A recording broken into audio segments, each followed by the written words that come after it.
Dr. Babasaheb Ambedkar Open University.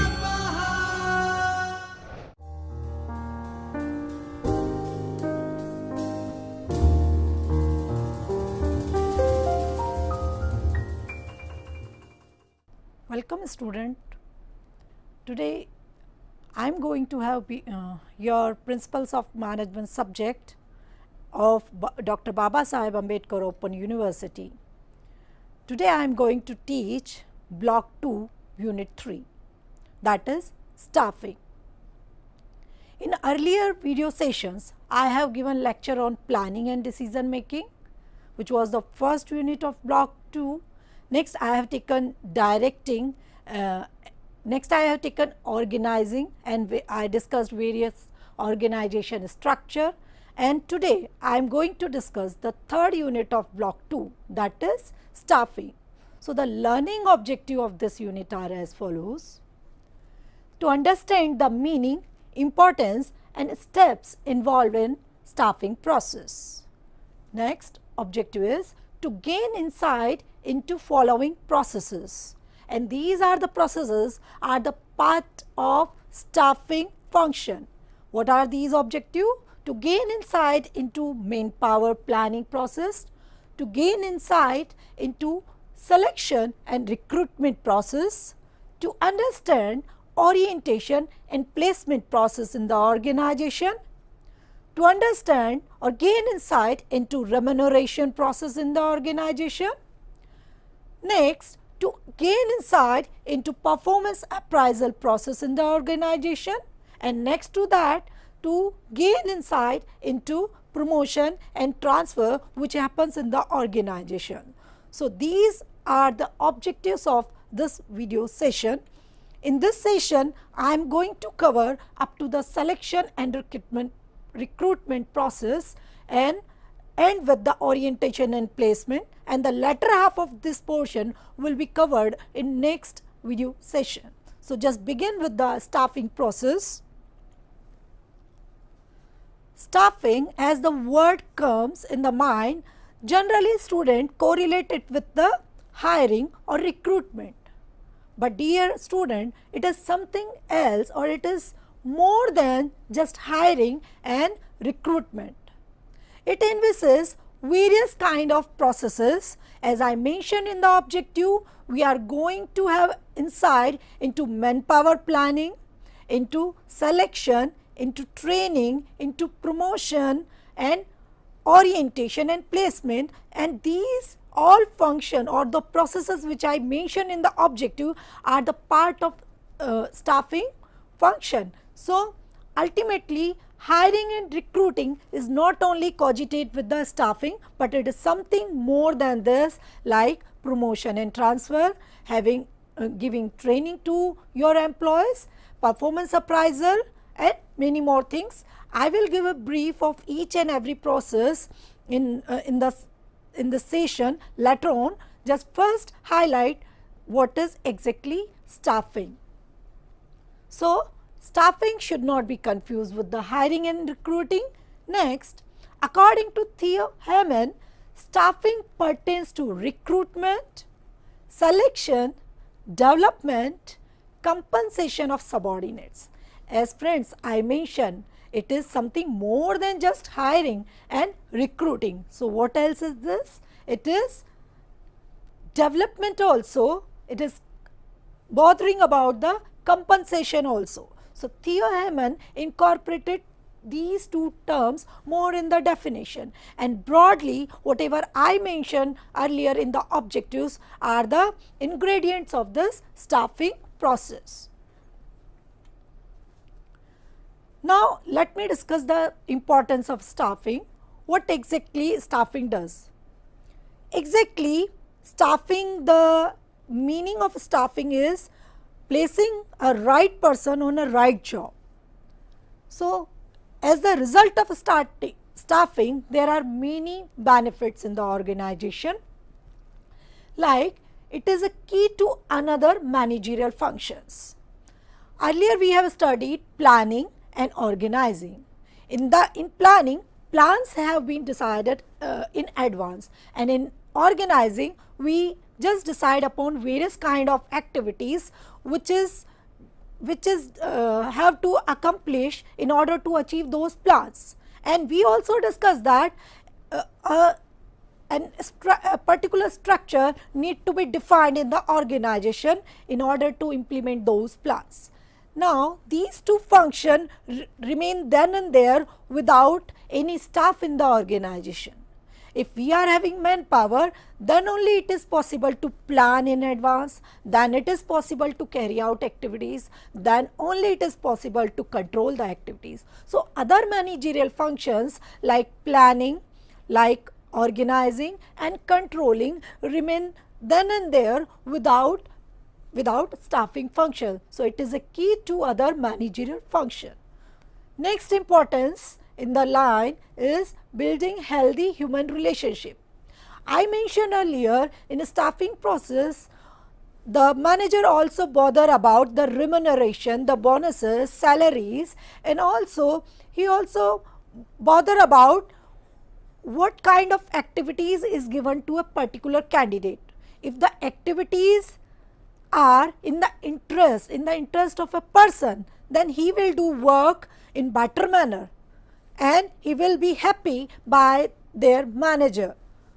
In this manner, if a person or one subordinate remain happy in the organization, it will create a congenial environment within the organization. That's why it is said that it builds healthy human relationship in the organization. Now, move to next importance in the sequence, which is it causes it or it helps in human resource development. This particular importance relate the staffing function to the training and development process. Exactly when you place a person in the organization, some kind of trainings are provided, just to make them aware that what kind of culture any organization has. Sometimes this kind of development can also be done in the form of on the job training and off the job training. People or subordinates get required skills or knowledge while they get such kind of training. By getting such training, they develop themselves in the organization. That's why it is said that staffing leads to human resource development. The importance of staffing lies in the development of human resources. Now, move to next importance in the sequence. Staffing causes long-term effect. It causes long-term effects. As I mentioned, staffing means placing a right person on a right job. So, it means management assess the skills and capabilities or knowledge of a candidate prior he is placing on the job. If they fit the suitable person on the job, it will return them later on in the future, because they will work efficiently and effectively on that particular job positions. That's why it is said that staffing causes long-term effect. Now, move to next importance in the sequence, which is staffing have or do potential contribution in facing challenges. Like the staffing helps in facing challenges. Via facing challenges, it made a major contribution in the organization. This particular point can be understood with this thing that, as we know, there are various kind of changes in the organization. Like sometimes it may happen that organization may have some expansion plans, or it may happen that they are starting a new department in the organization. So, for these kind of things, they require particular set of skills and knowledge, and to acquire certain skills and knowledge from the market is also a kind of challenge in front of a manager. So, just to cope up these kind of changes, staffing helps them just to place right kind of candidate on a right job. In other ways, if any changes happens in the legal environment also, like one example I can have here, like when GST applied in the market, there are certain changes in the rules and regulations. So just to cope up these changes, various kind of organization face a challenge that to hire a competent CA in their organization who can make them aware regarding the latest implication of that GST procedure implemented by the government. In this manner, staffing helped to cope up such kind of challenges in the organization. So this was all about the importance of the staffing. Now, understand the staffing process, various kind of processes. As I mentioned in the objective, I will give a brief of each process here, and later on this processes will be elaborated in the later session of this video. Now, staffing process begin with the manpower planning. So, manpower planning is the assessment of right number of vacancies in the organization. Next, it is also then move to recruitment. Recruitment is the inviting application from the market for the suitable candidates in the organization, or it is the collection of a pool of suitable candidates in the organization. Advertisements are released for recruitment. Later on I will discuss recruitment process in detail. Now move to selection. Selection is the screening out a suitable candidate among the pool of candidates who suits to your job profile. So this is something selection. Orientation and placement. Orientation means the induction program, making any employee familiar with the working culture of your organization. And placement, it is fitting one employee to that particular job, or placing a person to that particular job is called as placement. When a person is selected, he is definitely going to fit it in the organization, and orientation or induction, some kind of training, initial training are given to that person. So this was about these 4 processes under the staffing. It is a very broad process. Staffing is a very broad process. Under this process, several other processes are carried on ongoing basis in the organization. Now move to next processes within it, that is training and development.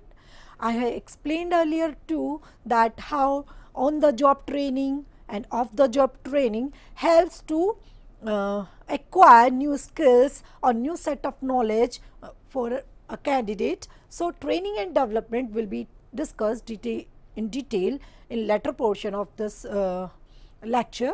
Now move to next is remuneration. So remuneration is the paying reward for their work. Paying reward for their subordinates' working efforts is termed as remuneration.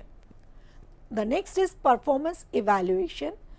Performance evaluation is the assessment of the performance of any candidate or any employee in the organization to what was expected or what tasks were given initially to him. So evaluation is done based on some standard tasks are given and what he is performing. So a manager evaluate that is there any gap in the performance. So based on that, certain bonuses or salary increment or promotions are given as a result of performance evaluation. This process will also be discussed later on in the session. Next is promotion and transfer. Promotion is something shifting or switching the job classification of a person. It is something promoted when you are shifting a person from one job to another, and there is a pay hike, there is an increase in the job assignments and etc., will be termed as a promotion, while in the transfer there is no salary hike, and although there is increase in the job responsibility. So this was something brief about each and every process under the domain of staffing process. Now let me discuss the first step, that is manpower planning. Manpower planning. So this is the beginning, in which it is also termed as human resource planning. This manpower planning is termed as human resource planning, and in manpower planning it is a process of estimating the optimum number of people required for completing a project, task or a goal within a time. So what exactly this says, that if you are having limited period of time, if you are having certain goals in advance in hand, so this particular process estimate that what exactly number of people will require to finish this task or will require to achieve that particular goal. So manpower planning is to find out the optimum number of people to accomplish certain task in the organization or to achieve certain goals in the organization. This manpower planning, that is human resource planning, includes parameters like number of personnel, which I mentioned earlier, but something more than this, it also assesses that different types of skills required by the personals or like the prospective employees in the organization, and it also helps like the identifying where exactly the vacancy lies and at what point of time it lies. So basically manpower planning generally just may help in estimating the right number of people with right set of skills and knowledge and at a particular time, that is right time and at right place, means in which department particularly a vacancy is there. So this is particularly about the definitional part of manpower planning. Now let me elaborate the particular manpower planning in the process term. So there are various steps in manpower planning. We will have glimpses of each process one by one. Manpower planning begins with the analyzing the current manpower inventory. Here inventory terminology means the number of people, and the current manpower inventory means what number of people exactly we are having in the organization, and whatever people we are having, what kind of capabilities they are having, skill, what kind of knowledge they are having. So this kind of assessment is done in the beginning of the manpower planning, that is the first step. So it is analyzing current manpower inventory, the what exactly number of people we are having, with what kind of skills they are having, what kind of knowledge they are having. In the second step, it is mentioned that it is about making future manpower forecast. So future manpower forecast. So this is something, a process where work to be done, that what kind of people we will be requiring in the future.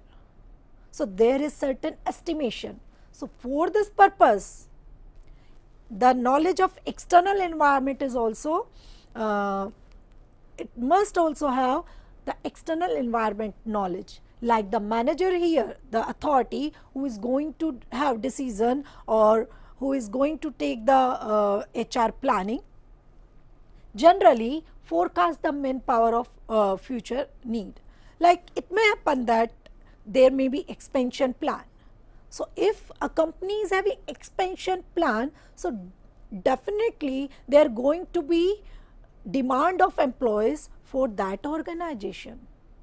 So in this manner, if future manpower forecast is done in advance, so the organization come to know in advance that what exactly number of people we are requiring or what kind of set of skills we need. exactly if different department is opening like engineering department, so this engineering department requires different set of engineers. That's why it is said that making future manpower forecast. It can be done by the expert opinion, by the trend analysis and various other forecast methods. And generally this kind of process is done by HR manager in the organization. Now move to the third step, which is developing the employment programs. Here the employment programs means the process of selection and recruitment, or I should say recruitment and selection, through which mean you are employing the people in your organization will be termed as employment program. So here as you come to know that this is the current state of manpower in our organization and this is the future manpower requirement, so you can assess the gap. So this much number of vacancy should prevail in my organization, and according to that, that particular manager may release the advertisement for the vacancy, and they do the selection also for the same.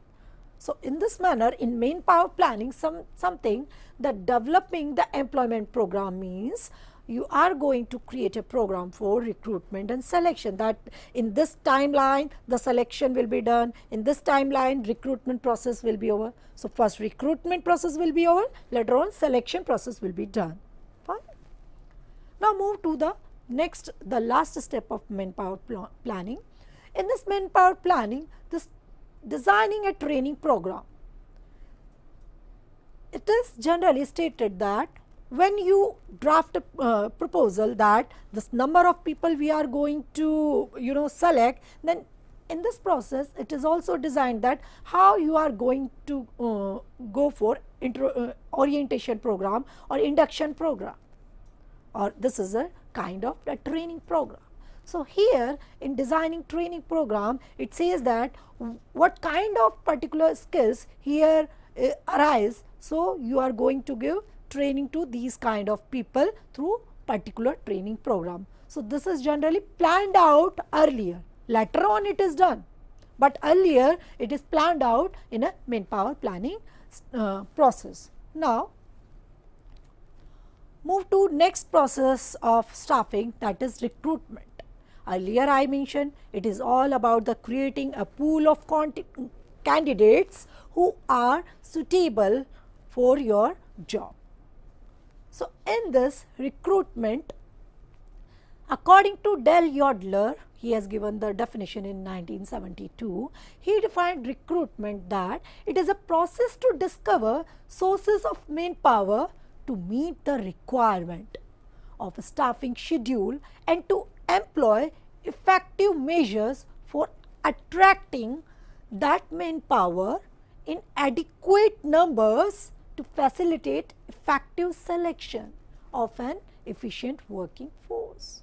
So somewhere here in the Dale Yodler definition, it is mentioned that you are going to attract the manpower, and in order to facilitate effective selection, if you release your advertisement in a better manner to the person, or the person who, like for example, I can explain this thing with one example. If you require some technical expert, so you will release your advertisement in Times of India, and wherever you can find the suitable candidate for that particular job.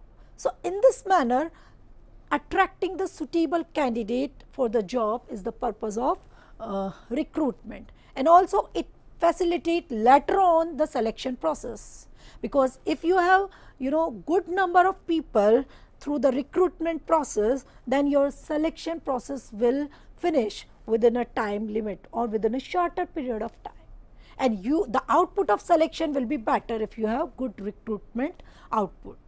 Fine. So this was all about the process of recruitment, which is about the attracting the manpower in adequate number to facilitate effective selection. Suppose if you get less number of application at your in your organization, So how would you feel, or how a manager will feel? So definitely the process going to be effective when you get adequate number of application. Now move to the various characteristics of recruitment. So recruitment is a continuous process in the organization. It is not a one-time process. It is a continuous process. As the organization expand, the requirement of people also arises ongoing basis. So in this manner, it is a continuous process. Similarly, in this point, I also want to add, if sudden changes arises in outer environment, then also a need of recruitment arises in the organization. Now move to second point, that is, it is a linking activity for employer and prospective employees. So definitely when you are releasing any advertisement in newspaper, so people come to know that this is the vacancy in particular organization. So in that manner, employer and prospective employees are going to link through your recruitment process. You are sending a proposal that you just drop your application for this particular job. Now it is all pervasive function. Recruitment prevails at all managerial level, because at all managerial level there are people who of different set of knowledge and skills, and with the passage of time you require various kind of people at those particular level, because some people live in the on the mid of the job, so you require another person to fill that job. That's why it is pervasive function. It prevails at all managerial level. Another characteristic of recruitment, it identify human resource and fulfill human need in organization. So I think I have discussed this particular point earlier too, that to just find the optimal or adequate number of particular people through the manpower planning, and exactly it fulfill the human need of organization. So what we have planned through the manpower planning and recruitment facilitate to catch those number of candidates to your organization. Now move to the next point. It remains dependent on job analysis, job description and job specification.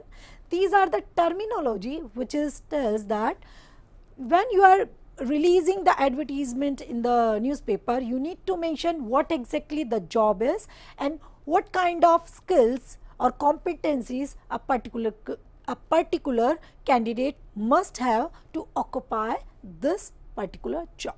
So that's why it is said that it depends on the job analysis. Now this is something the recruitment process. So let me have a quick view on the process. It is about the identifying vacancies. So through the manpower planning, in the first two step I mentioned that what existing number of people we are having and what is forecasted, the gap of those two particular step assessment will be the creation of vacancy. So first you identify vacancy, what exactly number of people you require, to what set of skills you require. So it is regarding the identifying vacancy. The next is prepare job description and person's specification. I mentioned in earlier slide that you need to know that what kind of job it is and what kind of person are going to do this particular job. So what kind of skills they must have in order to fulfill this particular job. Next is step in the sequence is advertise vacancy. After identifying vacancy and identifying the job and what kind of skill set required, it needs to advertise vacancy. So you need to see that what kind of newspaper, or whether you should go recruitment in campus interview through, or you can just go for advertise the vacancy in newspaper, or you may go through campus placement, like releasing the vacancy in the institution or various campuses. Like next to manage response, whatever application you are getting in first hand, you need to manage these responses. Like the unsuitable candidate you need to screen out in initial level, and suitable candidate you need to keep within the pool you are creating. Now, when you are managing the responses, it is something shortlisting of candidates. So, these two steps are just correlate with each other, which is the screening part of the recruitment process. Now, next is you just go when you feel that the optimum number of candidates or the pool is sufficient that we can get suitable candidate from this particular pool, then you just go for arranging interviews. Fine. The next is step conduct interview and decision making analysis activities. So, this is something the last part of interviews, which is generally a part of selection process. So, generally although I have written here at the last step, but it is a part of selection process in which you conduct the interview and select the candidate finally for your job. So, to sum up this particular session, I have discussed the staffing process. I defined it, that how a particular organization select a suitable candidate for a particular job. I mentioned why the staffing is important.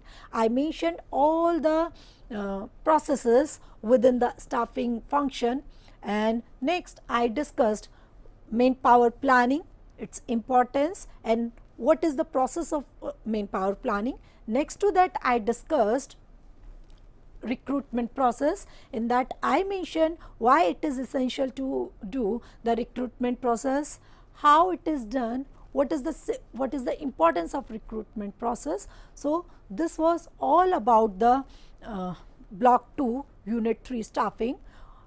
A bit of portion is left in this unit, which will be covered in next video session. Thank you. स्वाध्यायः परमं तप